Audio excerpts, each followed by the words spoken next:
नमस्कार, आपका स्वागत है आज की इस खास बातचीत में हमारे शो मनी 9 पर।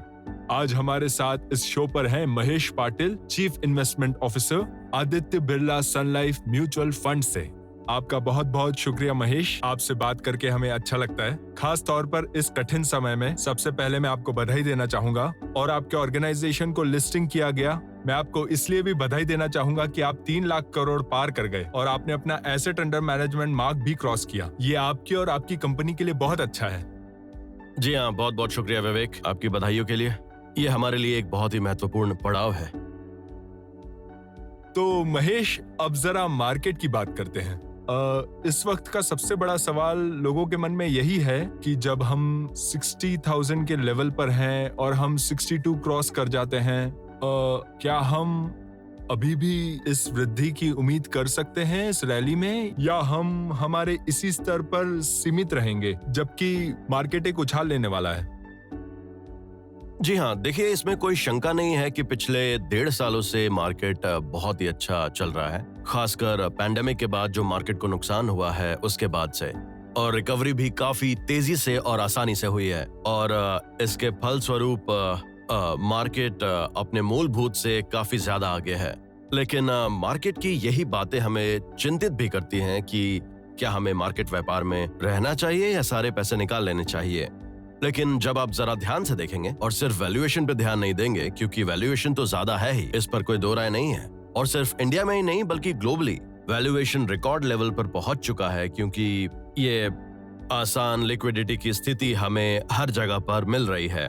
पर यहाँ ध्यान देने की बात यह है कि हम सभी एक खराब इकोनॉमिक साइकिल से बाहर आ रहे हैं, क्योंकि पैंडेमिक से तो इंडिया अभी अपने रिकवरी पाथ पर है और हमें यकीनन आने वाले सालों में एक अच्छी इकोनॉमी ग्रोथ देखने को मिलेगी।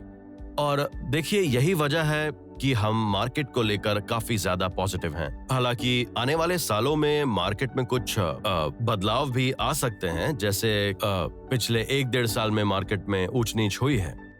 लेकिन अगर हम लॉन्ग टर्म इन्वेस्टमेंट की बात करें, जैसे कि इकोनॉमी रिकवर हो रही है और कॉर्पोरेट अर्निंग की ग्रोथ भी हो रही है, तो इनका ध्यान रखें तो आपको मार्केट ऊपर जाते हुए ही दिखेगा। और जैसे मार्केट मल्टीप्लाई करेगा एक हाई लेवल पर, तो हमारी इकोनॉमी जो काफी ज्यादा नीचे आ चुकी है और हमारे कॉर्पोरेट प्रॉफिट्स या फिर जो हमारा जीडीपी लेवल है वो अपने पीक लेवल के आसपास भी नहीं है, राइट? मतलब हमने इन लेवल्स को एक अच्छे पीक पर देखा हुआ है, जिसका मतलब ये है कि कॉर्पोरेट प्रॉफिट के बढ़ने की काफी ज्यादा संभावना है। और शायद इसी साल कंपनी की अर्निंग भी काफी ज्यादा बढ़ सकती है और कंपनीज की कॉर्पोरेट अर्निंग तकरीबन 35% तक बढ़ सकती है। और हमें ये भी यकीन है कि मार्केट में मुनाफा कमाना थोड़ा ज्यादा आसान होगा। और अगर ये सब कुछ प्रेडिक्शन के हिसाब से हो तो मार्केट की स्थिति और बेहतर ही होगी। और मेरे हिसाब से हम अभी बुल मार्केट में ही हैं और देखा जाए तो हम अभी मार्केट के बीचों बीच में ही हैं और अभी हमें एक अच्छी खासी दूरी तय करनी है, इससे पहले कि लॉन्ग टर्म इन्वेस्टर्स को अपना मार्केट में फायदा दिखे। महेश, आपको क्या लगता है, अगर ये लिक्विडिटी की स्थिति जो फिलहाल चल रही है, अगर वो बंद हो जाए, जैसे कि यूएस में हो रहा है, क्या पता इंडियन रेगुलेटर्स इस बारे में क्या फैसला लेंगे, पर क्या ये आपके लिए चिंता का विषय है? क्योंकि इस लिक्विडिटी की सहायता से इतनी बड़ी रैली जो चल रही थी, अगर ये लिक्विडिटी का मिलना बंद हो गया तो हम आगे क्या करेंगे? इस पर कुछ बताइए।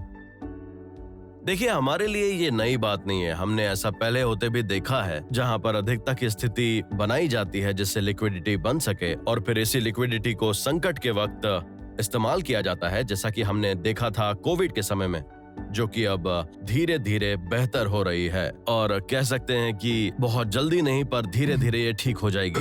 और जब ऐसा होता है तो इसका इफेक्ट इकोनॉमी पर पड़ता है, जो कि शॉर्ट टर्म है, क्योंकि बहुत सारे लिक्विड पैसे जो रिस्क एसेट्स में डाले जाते हैं उन्हें वहां से निकाला जाता है। लेकिन सेंट्रल बैंक्स और गवर्नमेंट इसे तभी हाथ लगाते हैं जब उन्हें लगता है कि मार्केट बेहतर होने लगा है और ग्रोथ होने पर ही वो हाथ लगाते हैं, राइट? देखिए, अगर आप ध्यान देंगे तो समझेंगे कि जब आर्थिक स्थिति बेहतर होने लगती है तब लिक्विडिटी कम और इंटरेस्ट बढ़ जाता है, और जब ऐसा होता है तब उसका प्रभाव हमें शुरुआत में नजर आता है, क्योंकि मार्केट से पैसे अचानक कम होने लगते हैं। पर लॉन्ग टर्म में इसका परिणाम बहुत अच्छा होता है क्योंकि रिकवरी का यही तरीका होता है। इस प्रारंभिक दौर के वक्त अगर सब कुछ सही से किया गया और आर्थिक वृद्धि और कॉर्पोरेट का मुनाफा अच्छा हुआ तो सब ठीक होगा। देखिए, कॉर्पोरेट अर्निंग का सही होना बहुत जरूरी है, पर देखिए इसी प्रारंभिक दौर में सभी चीजों को बनाए रखना बहुत मुश्किल होता है और ऐसा ही कुछ हमें पहले भी देखने को मिला है, जहां पर लिक्विडिटी के कम करने पर स्थिरता पैदा होती है और हर छोटी चीज का सुधारना जरूरी होता है। लेकिन जब ये बढ़ जाती हैं,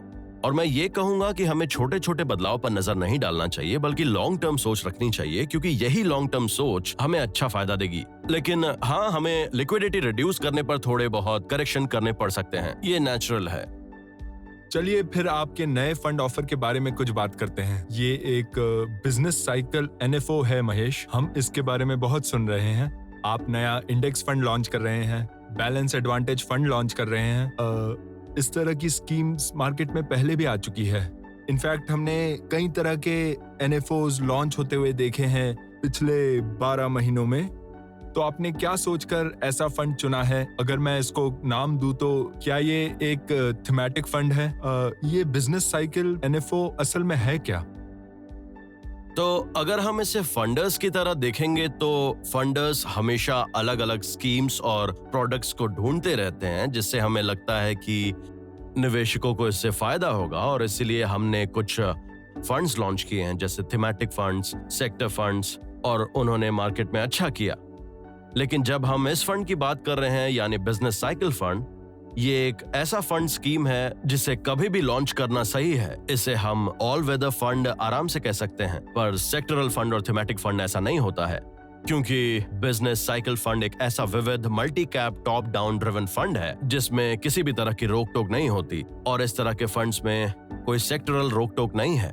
बस एक छोटा सा फर्क है, वो ये है कि फंड काफी टॉप डाउन ड्रिवन है। टॉप डाउन ड्रिवन फंड का मतलब जब आप एक पोर्टफोलियो चुनते हैं तो उसके दो हिस्से होते हैं। एक टॉप डाउन जो इकोनॉमी के मैक्रो फैक्टर्स पर नजर रखता है और जो सेक्टर्स अच्छा कर रहे हैं उन पर काम करता है, और स्टॉक्स को चुनना इसका दूसरा भाग है। आप स्टॉक्स को किस तरह चुनेंगे? स्टॉक्स चुनने के लिए हम उनकी कमजोरियां और प्रबलता को देखते हैं, और ऐसे ही स्टॉक्स आपके पोर्टफोलियो को एक अच्छा रिजल्ट देते हैं। हमारे इस नए फंड स्कीम में मैक्रो टॉप डाउन प्रक्रिया का इस्तेमाल किया जाएगा, राइट? और ये तय होता है इकोनॉमी के उस साइकिल से जिसमें हम इस वक्त हैं, राइट? तो इस तरह की इकोनॉमी साइकिल में हमने देखा है कि इकोनॉमी के अलग अलग साइकिल में सेक्टर्स अच्छा परफॉर्म कर रहे हैं और इकोनॉमी ऐसे फेज में है जहां वो बढ़ रहा है, अच्छे से बढ़ रहा है। तब हम देखते हैं कि सिग्निफिकेंट सेक्टर्स अच्छा लाभ देते हैं, और जब इसका उल्टा होता है यानी इकोनॉमी गिरती जा रही हो या धीमी हो रही हो, तब डिफेंसिव सेक्टर हमें लाभ देती है। ये एक आम अंतर है इन दो तरह की सेक्टर्स और इकोनॉमी स्थिति के बीच। हमें एक बात ध्यान रखनी है, और वो ये है कि इस वक्त हम किस फेज और किस साइकिल में सरवाइव कर रहे हैं और किस तरह के बिजनेसेस को फायदा होने वाला है, और इन्हीं बातों को ध्यान में रखकर हम अंदाजा लगाते हैं, और इससे हमें यह भी पता चलता है कि कौन से बिजनेसेस या सेक्टर की ग्रोथ होगी जो बदले में लोगों का फायदा करेगा और मार्केट को ग्रो करने में मदद भी करेगा। अगर सीधे शब्दों में कहें तो हम पोर्टफोलियो को ऑप्टिमाइज करने की कोशिश कर रहे हैं ताकि वो बेहतर हो, और वो डिपेंड करता है अलग अलग सेक्टर्स के आउटलुक पर, जिसमें हमें ये देखना है कि मैक्रो फैक्टर्स कैसे काम कर रहे हैं जिससे मार्केट और लोगों का फायदा हो सके। और इसीलिए हम कहते हैं कि इस तरह के मार्केट के लिए जो कभी भी ऊपर या नीचे हो सकता है, हमारा बिजनेस साइकिल मार्केट के लिए बहुत अच्छा है। जिस साइकिल में हम अभी हैं, मतलब ऐसे साइकिल में हैं जहां मार्केट की हालत थोड़ी खराब है, तो उस वक्त ये फंड साइकिल डिफेंसिव सेक्टर की ओर बढ़ने लगता है और पोर्टफोलियोज के बीच में सही बैलेंस बनाए रखता है। तो यही डिफरेंस है जो मैं मेंशन करना चाहूंगा डिफेंसिव और सिग्निफिकेंट के बीच में। हमारे पास और भी फंड्स हैं जैसे diversified funds, flexi cap funds, जिसमें हम लोग टॉप डाउन प्रक्रिया का इस्तेमाल करते हैं, और यहाँ पर यही एक प्रीडोमिनेंट फैक्टर है जो कि ड्राइव करता है फंड्स के एलोकेशन को। और ऐसे और कितने सेक्टर्स हैं आपके हिसाब से? क्योंकि जैसा आप बोल रहे हैं कि और तरह के डाइवर्सिफाइड फंड हैं, और आप और आपके फंड मैनेजर्स किस तरह के बिजनेस साइकिल को पकड़ के रखना चाहते होंगे मुख्य रूप से, तो फिर किस तरह से आपके ये फंड्स आपके पहले के फंड साइकिल से अलग हैं? अगर हम देखें तो अलग अलग सेक्टर्स के बीच कोई ज्यादा फर्क या अंतर नहीं है, लेकिन अगर ऐसी फंड की बात करें तो ये फंड दूसरों से ज्यादा केंद्रित है, खासकर सेक्टर्स के एलोकेशन के मामले में।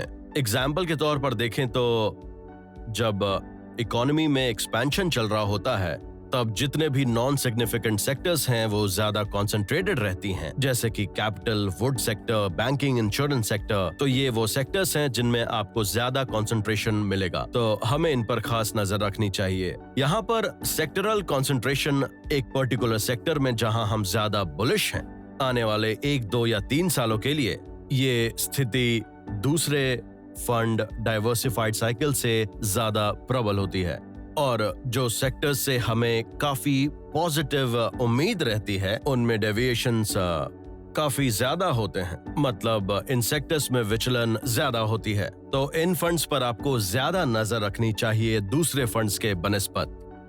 किस तरह के इन्वेस्टर्स के लिए इस तरह का फंड साइकिल ठीक रहेगा? महेश, क्या आपको लगता है इस तरह के फंड ज्यादा जोखिम भरे हो सकते हैं रिस्कोमीटर के हिसाब से? मेरा मानना यह है कि ये पर्टिकुलर फंड दूसरे मल्टी कैप फंड्स और फ्लेक्सी कैप फंड से काफी ज्यादा बेहतर है। और हालांकि ये ज्यादा डाइवर्सिफाइड है पर फिर भी इसमें कंसंट्रेशन है कुछ पर्टिकुलर सेक्टर, कुछ पर्टिकुलर टाइम में। पर ये मार्केट साइकिल में कभी भी यूज किया जा सकता है, राइट? किसी एक सेक्टर पर फिक्स नहीं कर रहे हैं। और यही वजह है कि ये फंड हर एक इन्वेस्टर के लिए योग्य है, स्पेशली वो लोग जो चाह रहे हैं कि उनका पोर्टफोलियो ज्यादा डाइवर्सिफाइड हो। लेकिन अगर हम बारीकी से बात करें तो हाँ, इस फंड में फायदे बहुत हैं, रिटर्न अच्छा मिलता है, लेकिन इसमें रिस्क भी थोड़ा ज्यादा है डाइवर्सिफाइड या फ्लेक्सी कैप के मुकाबले।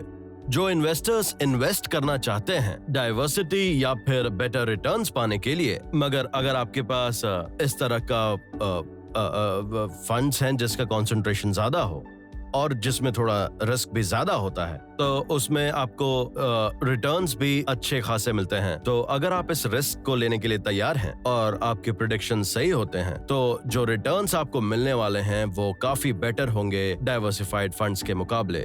और हम यहाँ पर इसी बात का ध्यान रखते हैं, तो ये बिजनेस साइकिल फंड वाकई में सभी को प्रॉफिट देने वाला है। चलिए, इसी के साथ हम हमारी बातचीत का अंत करते हैं। महेश, हमारे साथ जुड़ने के लिए आपका बहुत बहुत शुक्रिया। आपको हमारी तरफ से बहुत बहुत शुभकामनाएं आपके आने वाले हर काम के लिए और आपके आने वाले न्यू फंड के लिए।